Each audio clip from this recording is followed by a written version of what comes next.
going to immediately open the floor for questions, starting with Robbie here in the front. Lauren, y'all had 27 assists in this game. I mean, just how locked in you think this team is with each other, the chemistry that y'all have. 27 and 33 baskets, just insane. But, you know, from your point of view as the point guard, I mean, what's your thoughts on y'all's chemistry right now and how y'all are able to run your offense? Yeah, I think we're just learning each other more. You know, we're just improving as a team every single day. We're fully aware that it could be anybody's night any day. So, you know, just we're always feeding a high hand and, you know, sharing the ball. I see it a lot more in practice. Like, everybody's, like, you know, looking for the extra pass and all that stuff. So it's good basketball. And, you know, it's about to be March, so we want to keep going up. Step on here in the front. Jerk, we come to expect the 19 points, but 9 rebounds, 4 blocks, 4 steals. I guess just how locked in were you on the defensive end, and what was clicking for you there? Just going out, playing my hardest, just doing all the little things, especially on defense. Like Lauren said, March is coming up, so we're just trying to, work on the little things and small things and talking, and just being active and just being, doing the things that my team needs me to do. Back to Robbie here in the front. Jerk, 42 points in the paint. It seemed like y'all found some gaps in that defense and were able to attack it. I mean, coming in, was that the game plan to try to get those high percentage shots and connect in the paint? Yes.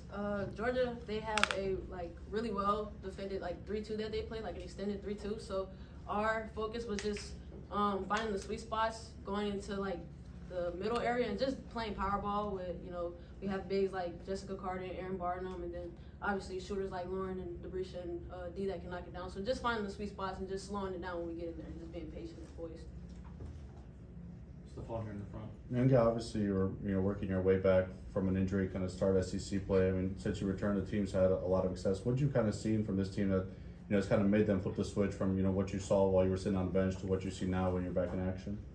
I think from sitting out to now, the one big difference is the team just starting to find their rhythm, find the groove, and building our chemistry together. We're starting to know each other's spots, and I think that's been the big difference.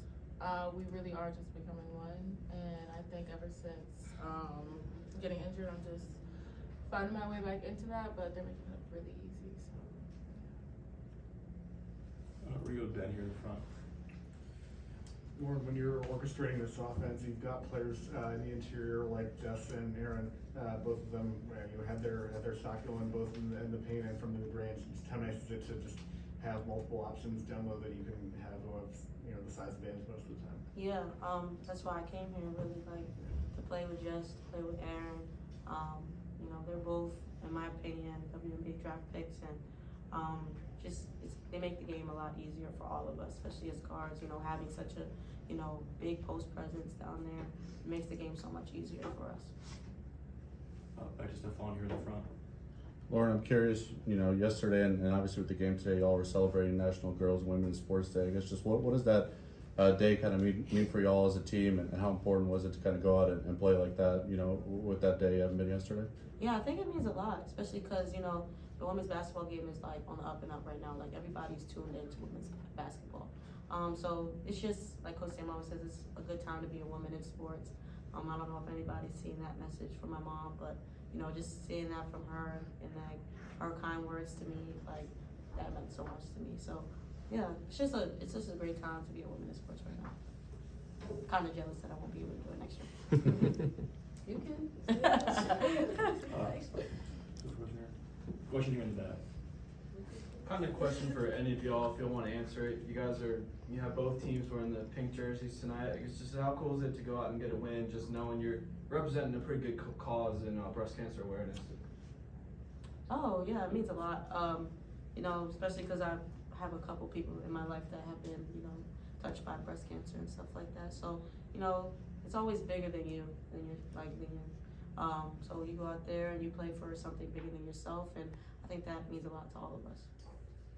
Final question here, Robbie in the front. Jerk, I know Aaron kind of struggled the first few conference games, but last 2 games especially, she's been really locked in. What have you seen from her that's been clicking and allowing her to kind of bring out that all-conference type player that you saw last year at Arkansas? Erin's a beast, really. We really were just waiting on her to really, we had to just bring it out of her, but Erin's a beast. She's locked in, she's focused. She put time into it, she's dedicated, as you can see, it's starting to show. She's been hooping these last 2 games, so, you know, she's really a dog, I just can't say. That's why we got her. But no, I'm proud of her. She's been doing great. So.